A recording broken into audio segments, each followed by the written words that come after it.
किसी ने पनाह नहीं दी? बहुत सी थी पनाहें तो, मगर वहां सिर्फ छत थी, पनाह नहीं। अच्छे खासे चले गए थे, पता नहीं वापस क्यों आ गए हो। चला तो गया था पर जा नहीं पाया।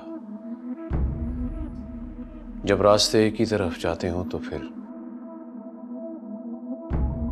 रास्ते बदलने का कोई फायदा नहीं। दुआ करो कि रोही मुझे मिल जाए, वरना तुम्हारे साथ वही सलूक करूंगा जो डैड ने तुम्हारे साथ किया था। सिकंदर,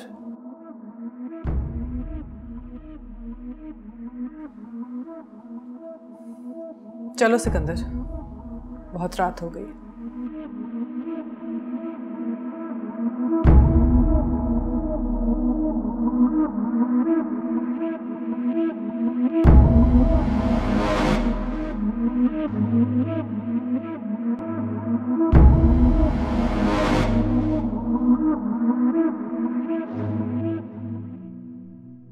मैंने सोचा साईं कि मैं यहां से दूर, बहुत दूर चला जाऊं, खुद को दफन कर लूं, अपने नक्श मिटा लूं साईं, पर फरार बुज़दिली है साईं, क्या करूं?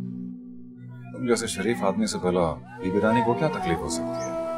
तकलीफ क्या बताऊं साईं। फिरोज मेरी और बीबी रानी की सच्चाई से अच्छी तरह वाकिफ है, फिर भी वो घनावना इल्जाम लगा रहा है।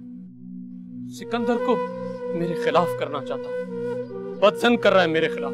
बात यहाँ खत्म नहीं होती सही, आपके दुश्मनों के साथ मिलकर साजिश भी फिरोज ने की। यहाँ तक कि बीबी रानी और आप जो प्रोजेक्ट कर रहे हैं वो मुकम्मल ना हो, वो ये भी चाहता है।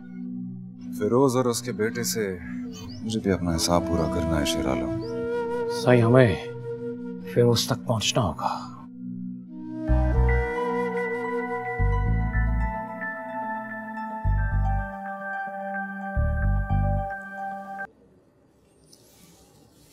हेलो, फिरोज का पता चल गया है।